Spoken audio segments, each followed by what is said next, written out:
Byron Scott is an underappreciated Laker great, often overshined by his contemporaries in the Showtime Lakers era.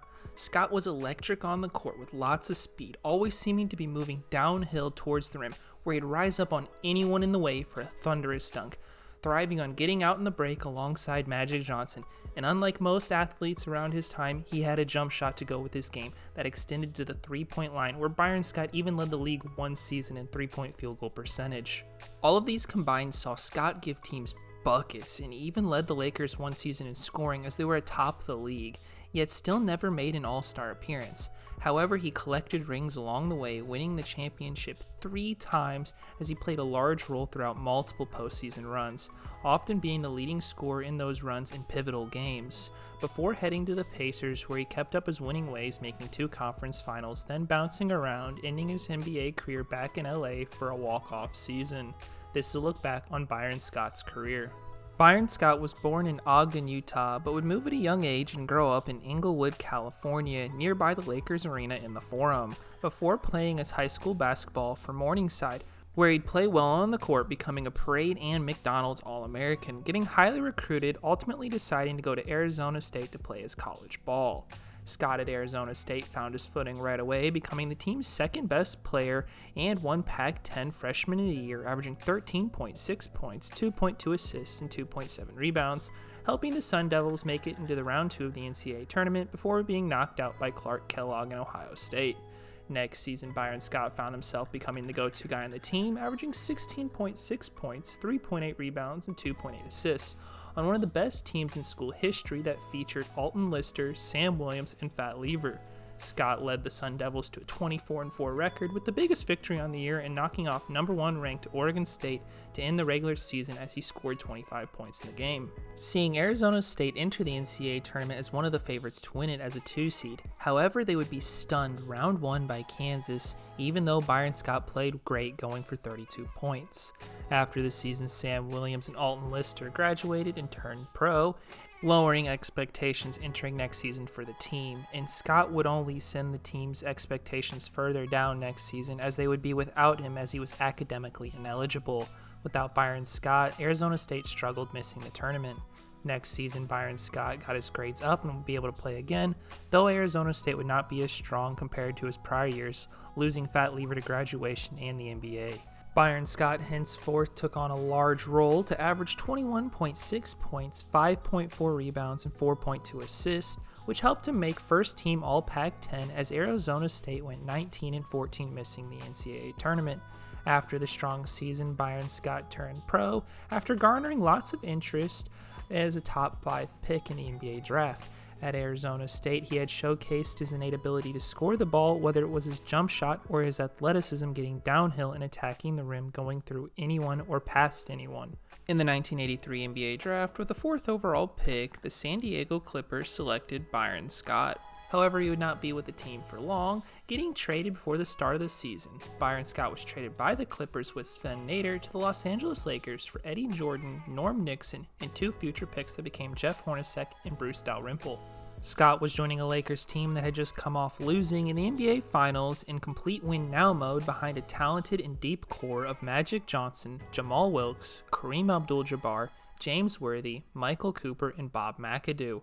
Despite being on such a strong team, Byron Scott worked himself into the rotation as a 6th man his rookie season, earning some starts to average 10.6 points, 2.4 assists, and 2.2 rebounds, earning Scott an NBA All-Rookie First-Team nod. For a Lakers team that was the best in the West, going 54-28, entering the playoffs the 1 seed, getting a matchup against the Kansas City Kings round 1 with Eddie Johnson and Reggie Theus. The Lakers had entered the series with an injured Jamal Wilkes, but that would not slow them down any, as Johnson and Kareem tore apart the Kings, sweeping them getting into round 2, which brought a series with the Dallas Mavericks, who were led by Rolando Blackman and Mark Aguirre. The Lakers jumped out to a quick start, handling the Mavs the first 2 games behind Mike McGee and Magic, before the Mavs pulled one back with a big Game 3 from Rolando Blackman. Game 4 was close throughout, with the Mavericks having the chance late to tie the series up, having the ball with the game tied, before Derek Harper made a costly mistake in dribbling out the clock, not realizing the time left in the game. And in overtime, the Lakers would win and then steamroll them in Game 5, winning the series, as Scott had his best game of the series with 12 points, 4 rebounds, and 2 assists. The Lakers, entering the Western Conference Finals, would play the Phoenix Suns with Larry Nance, Walter Davis, and Maurice Lucas. LA started the series strong, going up 2-0 at home. Game 3 in Phoenix was close one thanks to Byron Scott, as he had 26 points off the bench, forcing it to go to overtime, where the Suns pulled away, winning the game in overtime behind another big game from Davis. Afterwards, the Suns and Lakers split the next 2 games, seeing LA needing one more win entering Game 6, creating another game that would be close, but big game James Worthy came through, helping the Lakers to win by 2 points as they made a stop at the end to make it into the NBA Finals. In the finals, the Lakers met their rivals in the Boston Celtics, who were headed by Larry Bird, Robert Parrish, Dennis Johnson, Kevin McHale, Cedric Maxwell, and Danny Ainge. The Lakers took Game 1 before the Celtics responded Game 2 when Gerald Henderson stole a pass from Worthy, scoring, tying the game up before going to overtime and winning. Game 3, the Lakers demolished the Celtics, which seemed to set a fire under the Celtics to toughen things up, as they would have a physical practice before Game 4, and McHale would set the tone, clotheslining Kurt Rambis. Later on, Larry Bird and Kareem Abdul-Jabbar would even have to be separated. Cedric Maxwell further antagonized the Lakers late in the game as James Worthy missed a free throw and then proceeded to walk past him doing the choking gesture, which all of this seemed to pay off as the Celtics forced the game to go to overtime, where they would win behind a jumper from Bird late. Game 5 would be the Heat game, as the Boston Garden was without AC, seeing the temperature at 97 degrees, which favored the Celtics as Larry Bird picked apart the Lakers, winning it for them. Game 6, the Lakers would bring some of their own toughness, seeing James Worthy shove Cedric Maxwell into the basket support. The Lakers would go on to win this game behind Jabbar, forcing Game 7. Game 7 was a hot one back in Boston, sitting at 91 degrees. Entering the game, Cedric Maxwell came up to his teammates and stated, "You blank, get on my back, I'm going to carry you," where Maxwell proceeded to do just that, leading the Celtics to a victory, winning them the NBA championship. Byron Scott did not play a large role in the finals, yet had an important role off the bench over the playoff run, averaging 8.6 points and 1.9 rebounds in his first postseason. Next season, the Lakers looked to bounce back, seeking revenge. Jamal Wilkes would battle injuries, unfortunately, for most of the year, but it pushed Scott into the starting lineup, where he fit right in and then some, picking up the slack, averaging 16 points, 3 assists, and 2.6 rebounds, while shooting a league-best 43.3% from 3, keeping the Lakers at the top of the Western Conference, going 62-20. Round 1 brought a series against the team they had met in the conference finals the other year in the Phoenix Suns. However, this time Nance and Davis were out, causing the Lakers to make quick work of the Suns, sweeping them, with Scott's best game being Game 2 with 21 points. Round 2, the Lakers met the Blazers, who were led by the duo of Clyde Drexler and Kiki Vandeweghe.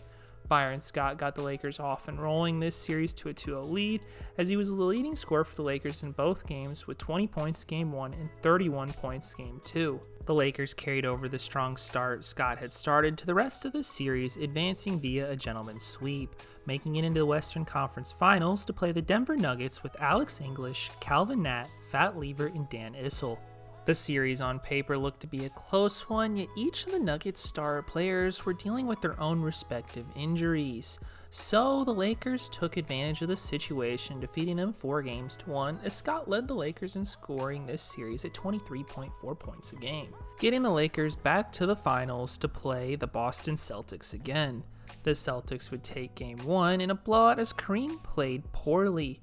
In Game 2, Kareem bounced back, helping the Lakers tie the series up.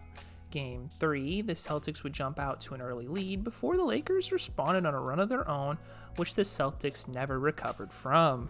Game 4 was a nail-biter going back and forth before Dennis Johnson tied the series up on a buzzer beater. The following game, the Lakers took an early lead and held on to it throughout the entire game, going up 3-2, before they would win the series and the championship in Game 6, as Boston went cold from the floor in the third quarter. making Byron Scott an NBA champion 2 years into his career, as he was a key player in helping the Lakers win it, as over the playoffs he would star for the team at times, averaging 16.9 points, 2.7 rebounds, and 2.6 assists in the postseason. In the offseason, Jamal Wilkes was waived as Scott had taken over his role and Bob McAdoo left in free agency. The Lakers found McAdoo's replacement in the draft, selecting AC Green. Byron Scott kept on in the same role next season to average 15.4 points, 2.2 assists, and 2.5 rebounds, as the Lakers went 62-20, getting back into the playoffs as the 1 seed. The first round saw the Lakers get the San Antonio Spurs with Artis Gilmore, Mike Mitchell, and Alvin Robertson. The Lakers from start to finish this series overwhelmed the Spurs, sweeping them, with Scott's best game being Game 1 as he had a game-high 24 points. Round 2 brought the Mavericks, who had improved since their past playoff matchup, as Derek Harper was coming into his own and they had added Sam Perkins and James Donaldson, while still having Mark Aguirre and Rolando Blackman. The first 2 games, though, would be all LA, defeating them soundly as Scott put up back-to-back 20-plus point games. In Game 3, the Mavericks would pull one back as Derek Harper came up big, righting his prior wrong in the clutch, hitting the game winner. Game 4 was a close one down the stretch thanks to Aguirre's play, and where the Mavs would win the game as Kareem missed a game-tying sky hook at the horn, tying the series up. 2 games in a row of narrow victories for the Mavericks seemed to tire the team out, as the Lakers kept playing at a high pace the next 2 games, winning them the series as Magic was wheeling and dealing. In the Western Conference Finals, the Lakers met the Houston Rockets, who had the Twin Towers and Hakeem Olajuwon and Ralph Sampson. Game 1, the Lakers got out and running, and won comfortably thanks to Kareem. Afterwards, Olajuwon turned the series on its head, taking over, doing everything for Houston, winning the Rockets 3 straight games, having the Lakers looking at elimination entering Game 5. Initially, to start the game, the Rockets looked like they were going to send the Lakers home. Then out of nowhere, Kupchak started a fight with Olajuwon, and Olajuwon retaliated, getting himself ejected, helping see the Lakers creep back into the game as it was tied up with a second left, before Ralph Sampson did the improbable, tipping the ball backwards towards the rim, hitting the buzzer beater, knocking the Lakers out of the playoffs. Byron Scott, over the postseason run, the conference finals, had played solid, averaging 16 points, 3 assists, and 3.9 rebounds. Next season, the Lakers saw Kareem starting to be less of a focal point within the offense, creating larger scoring opportunities for others, including Scott, who bumped up his averages to 17 points, 3.4 assists, and 3.5 rebounds, as the Lakers continued their dominance out west, going 65-17, making the playoffs the 1 seed. Round 1, the Lakers faced the Denver Nuggets, who were not as strong since their prior playoff series as Issel retired and Nat was injured, creating a rather easy series for the Lakers, seeing them sweep the Nuggets as Byron Scott finished them off Game 3 with a game-high 25 points. Next round, the Lakers matched up against the Golden State Warriors, who had Sleepy Floyd, Joe Barry Carroll, Chris Mullin, and Purvis Short. The Lakers were often cruising again, thumping the Warriors the first 3 games of the series before the Warriors pulled one back on what most remember as the Sleepy Floyd game, as he went off for 51 points, overshadowing Scott's 28-point effort.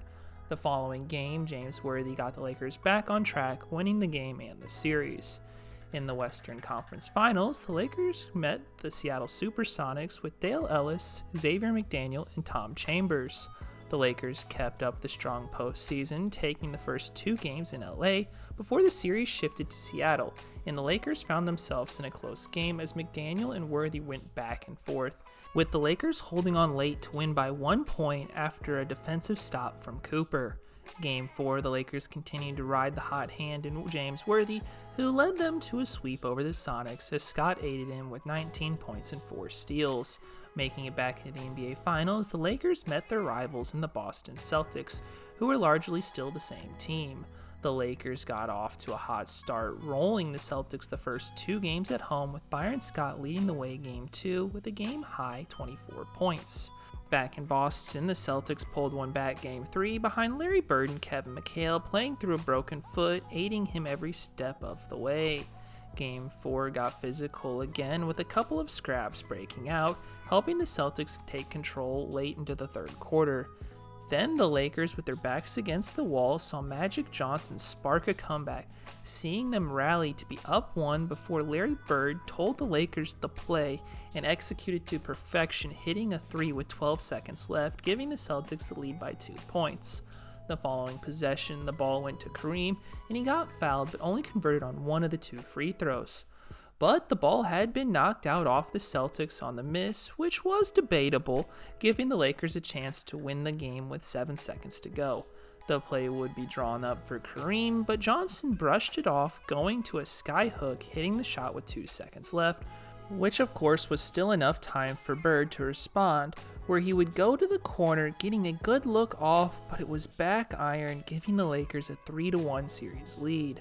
The Celtics responded to the tough loss Game 5, winning it as each of their starters went for 21 or more points, sending the series back to LA, where the Lakers put away the series in Game 6 as Magic was handing out assists everywhere and Kareem rolled back the clock, winning the NBA title, giving Byron Scott his 2nd ring. Byron Scott was a key figure over the championship run, in particular winning Game 2 in the finals for the Lakers. Over the finals run, Byron Scott had averaged 14.8 points, 3.2 assists, and 3.4 rebounds.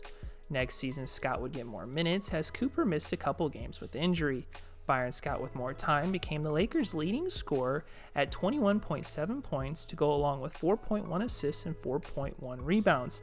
Yet despite being the leading scorer on the best team in the West, he questionably did not make the All-Star team. Nonetheless, the Lakers were thriving on the court thanks to Scott, going 62-20, getting another 1 seed for the playoffs. Round 1, the Lakers played the San Antonio Spurs, who weren't as strong as their prior playoff matchup, no longer having Artis Gilmore, seeing the already outmatched Spurs get swept as Magic was Magic. Round 2, the Lakers faced off against the Utah Jazz, who were led by Karl Malone, John Stockton, Thurl Bailey, and Mark Eaton. Game 1, the Lakers won as the Jazz had a poor first quarter showing and never bounced back. In Game 2, Malone and Bailey got the Jazz going, defeating the Lakers in LA, tying the series up headed to Utah for Game 3, in a game that saw Utah headed by their trio of Malone, Stockton, and Bailey playing their best basketball, winning them the game looking like a formidable foe. Just when the Jazz seemed in control of the series, up 2-1 at home for Game 4, the Lakers retaliated, winning as they pulled away in the 4th behind Worthy and Johnson. Game 5 would be a back-and-forth game throughout, seeing the Lakers lead late by 1. Needing a basket, the Jazz went to the hot hand and Thurl Bailey, who hit the shot with 12 seconds left on a jumper, putting the Jazz up 1. Which was enough time for the Lakers to have a chance, and a chance was all they needed, seeing Magic drive, kicking it to Cooper, who hit the shot, winning the Lakers the game. Needing to win to stay alive Game 6, the Jazz trounced the Lakers for one of their worst playoff defeats in history, forcing a Game 7 in LA. Game 7 saw Byron Scott get hot, leading the Lakers with 29 points, and they rode the momentum he built to victory, sending the Lakers into the conference finals as he was the leading scorer for the team this entire series. In the Western Conference Finals, the Lakers met a familiar foe in the Dallas Mavericks, who had added to its team with Roy Tarpley. The Showtime Lakers were off and running in LA, taking the first 2 games as Byron Scott had a game-high 30 points in the Game 2 victory. However, the series shifted heading to Dallas as Aguirre and Harper got the Mavs up and going, tying the series up at 2-2. The Lakers, back on their home floor, looked strong, seeming to take off after Byron Scott got clothesline, firing the team up to a victory. Game 6 was back in Dallas, and the Lakers looked better on the road this time, hanging in down the stretch thanks to Scott going for a game-high 27 points. However, the Lakers still found themselves trailing by 2 points at the end with 11 seconds to go having the ball. The ball would go to James Worthy, who also had the hot hand at the time, where his drive to the rim was heavily contested, seeing him miss the shot, creating a Game 7 in LA. Back at home, the Lakers went back to their hot hands from the prior game in Scott and Worthy, seeing it pay off as Magic was setting them up everywhere, winning the game and the series for the Lakers, sending the Lakers into another NBA Finals appearance, this time to play the bad boy Detroit Pistons with Isaiah Thomas, Bill Laimbeer, Dennis Rodman, Joe Dumars, Adrian Dantley, and Vinnie Johnson. The Lakers dropped Game 1 as Dantley was knocking down shot after shot. The Lakers bounced back, winning the next 2 games as Worthy led the way in scoring and Scott was second on the team. Game 4 and 5, the Piston rode the home crowd's energy to 2 victories, going up 3-2 thanks to the duo of Thomas and Dantley. Game 6 looked as if the Lakers were going to tie the series up comfortably after Thomas injured his ankle, with the game appearing to be out of reach.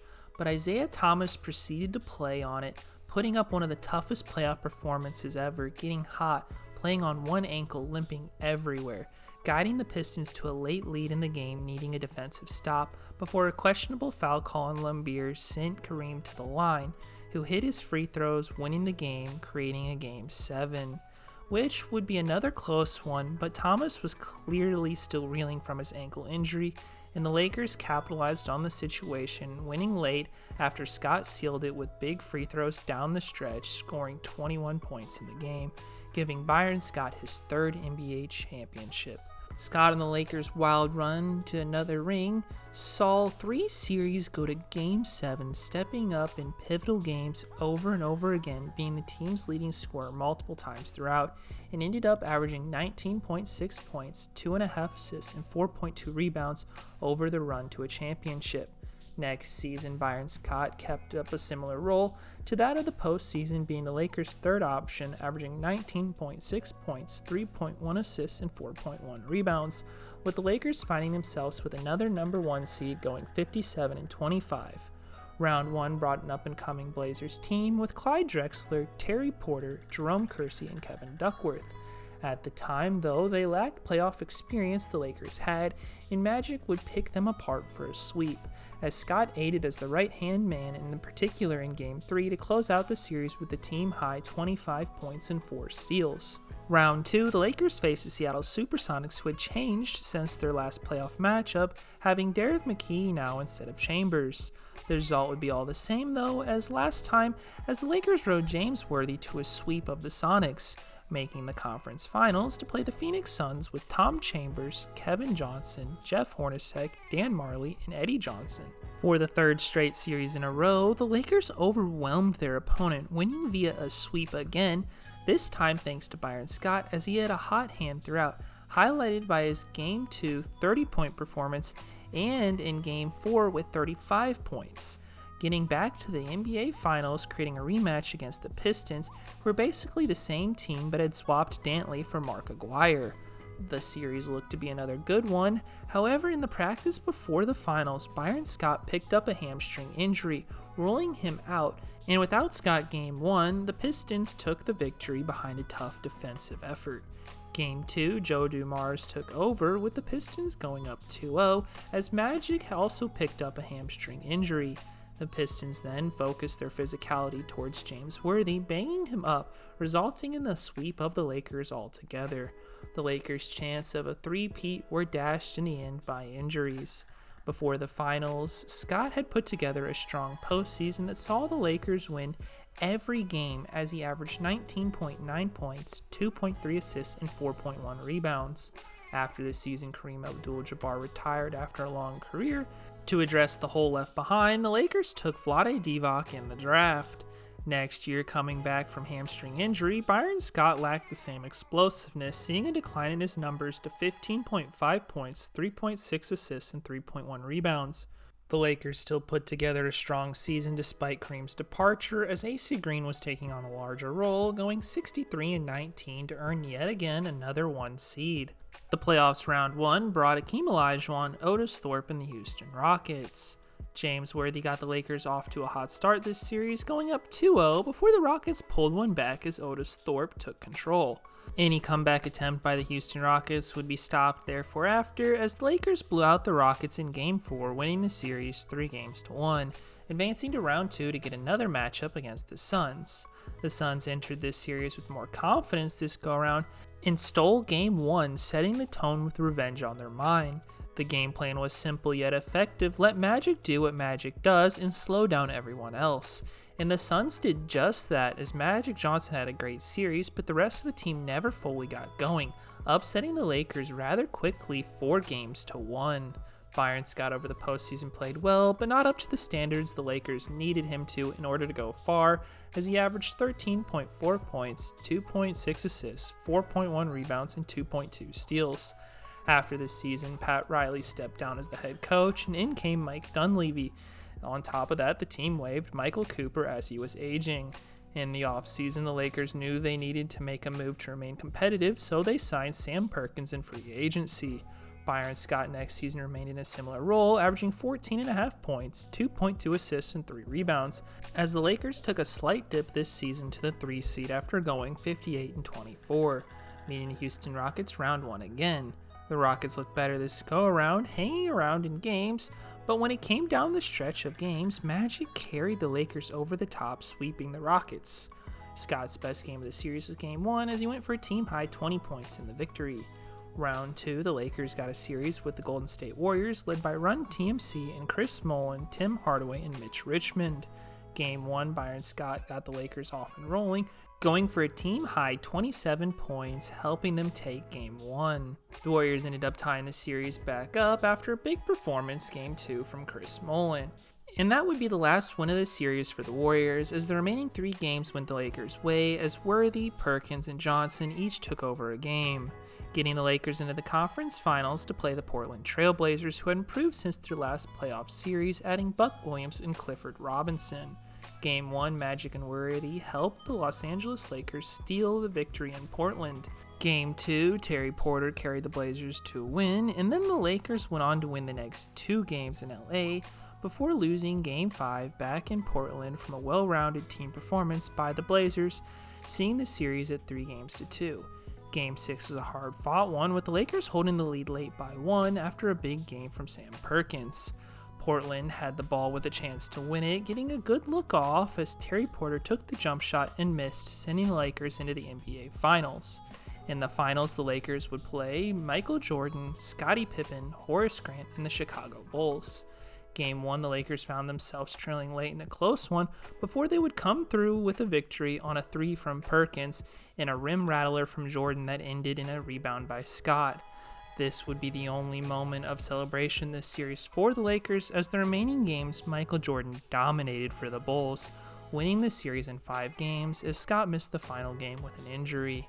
Byron Scott over the postseason run to the finals was streaky, showing moments of old, leading the team in scoring, and others where he struggled to get going, averaging 13.2 points and 3.2 rebounds over the playoffs. Entering next season, the Lakers hoped to remain competitive. Then it would be announced that Magic Johnson would be stepping away from the game of basketball after contracting HIV. The Lakers, to fill the massive hole that Magic had left behind, added Sedell Threatt at point. No longer having Magic did not seem to affect Byron Scott's play, as he averaged 14.9 points, 3.8 rebounds, and 2.8 assists. For a Lakers team that struggled at times, missing Magic and dealing with multiple injuries, going 43-39 and limped into the playoffs as the 8th seed without Worthy, who was injured. Round 1 brought the Blazers, and the Lakers could not slow them down, losing via a gentleman's sweep. With the Lakers battling injuries, Byron Scott stepped up his play this series to lead the team in scoring at 18.8 points per game to go with averages of 3.5 assists and 2.5 rebounds, being one of the few bright spots for the team this brief postseason appearance. Byron Scott next season hoped to build off the strong postseason, but he would battle injuries of his own, going for 58 games, averaging 13.7 points, 2.7 assists, and 2.3 rebounds, as the Lakers were trending downwards, even trading away Sam Perkins as they went 39-43, getting back into the playoffs as the 8th seed. Round 1 brought the Phoenix Suns, who had improved, being led by Charles Barkley. Many thought the Lakers stood no chance, and then they did the improbable, taking the first 2 games after a massive game from Threatt and Divac, with Scott aiding as the second leading scorer. Seeing the Lakers need one more win to knock off the Phoenix Suns round 1. The Lakers the rest of the series continued to challenge the Suns. Ultimately, though, it was not enough, as the Suns woke up behind Barkley, winning the series, avoiding the upset. Against the Suns, Byron Scott had helped the Lakers get off to a hot start and then proceeded to cool off the remaining games, as did most of the team, ending with Scott averaging 13.6 points, 2.2 rebounds against Phoenix. In the offseason, after 10 seasons with the Los Angeles Lakers, the Lakers made the hard move and decision, releasing Byron Scott. As a free agent, Byron Scott signed on with the Indiana Pacers, who were looking to add his playoff and veteran experience to a team looking to break through, behind Reggie Miller, Rick Smits, Dale Davis, Derek McKee, and Antonio Davis. Scott would come off the bench as the backup shooting guard to average 10.4 points and 2 assists for a Pacers team that was clicking after the offseason additions, including Scott, McKee, and Antonio Davis, making them sound defensively and physical, going 47-35, making the playoffs as the 5 seed. Round 1, the Pacers faced the Orlando Magic, headed by Shaquille O'Neal, Penny Hardaway, Dennis Scott, and Nick Anderson. The Pacers entered as underdogs, but hanged around late Game 1 against Orlando, as Miller was starting to look like a superstar caliber player, where the Pacers would win late when Byron Scott hit a 3 with 2 seconds remaining, taking a 1-0 lead. Game 2, the Pacers won as well in a close one as Reggie Miller got hot again, before the Pacers stunned the Magic outright, sweeping them comfortably in Game 3. Round 2, the Pacers entered as underdogs again, meeting the 1-seeded Atlanta Hawks with Danny Manning, Kevin Willis, and Mookie Blaylock. The Pacers kept the hot start going Game 1, and then Indiana dropped the next game before surprising again, jumping out to a 2-1 lead as Rick Smits led the way in Game 3, and Scott had his best game of the series, scoring 15 points and grabbing 8 rebounds. The Pacers proceeded to win Game 4 convincingly, needing one more win to advance, and in Game 6, the Pacers got that win behind a big game from Rick Smits. The Pacers in the Eastern Conference Finals met their budding rivals in the New York Knicks with Patrick Ewing, John Starks, Anthony Mason, and Charles Oakley. The series started out with home court playing a big factor as the series was tied up after Game 4. Game 5, the Knicks went up early before Reggie Miller took over, being encouraged by Spike Lee's antics, resulting in a Pacers win. The Pacers only needed one more win to make it into the NBA Finals, headed back home for Game 6. But the Pacers faltered at home, dropping Game 6 as Starks played well. Game 7 was a tight one back in New York as Miller and Ewing went back and forth, with Byron Scott being the Pacers' second leading scorer at 17 points, before the Knicks pulled away just at the end on an Ewing dunk, sending the Pacers home packing. Though a disappointing end to the season, the Pacers had put the league on notice moving forward. Byron Scott had brought the veteran experience and presence the Pacers had hoped he would in helping them go on a postseason run to the conference finals, with his best moment being the game winner against Orlando as he averaged 7.8 points, 2.1 rebounds over the playoffs. In the offseason, the Pacers, realizing they had a contender, made a move for Mark Jackson to bolster the team as expectations for the Pacers were now different. Next season, Byron Scott's role changed, some playing more minutes as a backup point guard at the same production of the other year, averaging 10 points, 1.9 rebounds, and 1.4 assists, earning a few Sixth Man of the Year votes as the Pacers went 52-30, earning the 2 seed. Round 1 brought another matchup with the Atlanta Hawks, who were now headed by Steve Smith and Mookie Blaylock, where the Pacers took care of business against the Hawks, sweeping them as Miller carried the team. Round 2, the Pacers met their playoff foe in the New York Knicks.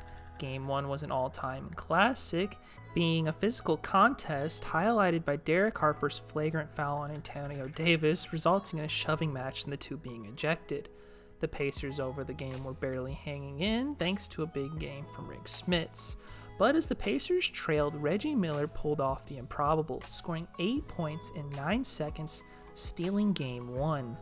The Pacers, riding the momentum, would go on to win 2 of the next 3 games, going up 3-1 thanks to Miller. Game 5 was a hard-fought contest throughout, as the Pacers held the lead late by 1, looking on the verge of victory. But Patrick Ewing proceeded to extend the series, hitting a game winner with 1.8 seconds remaining. Game 6 was back in Indiana, however the Pacers struggled as Patrick Ewing forced a Game 7. Game 7 was a tightly contested one, with Ewing and Miller trading blows again. The Pacers held the lead late by 1, yet the Knicks had the ball and went to Patrick Ewing again in the clutch moment, in a similar situation to Game 5. This time though, Ewing stunningly missed the shot and the Pacers were on to the Eastern Conference Finals. Awaiting them were the Orlando Magic, who had improved since their last playoff matchup with the addition of Horace Grant and the growth of its young core.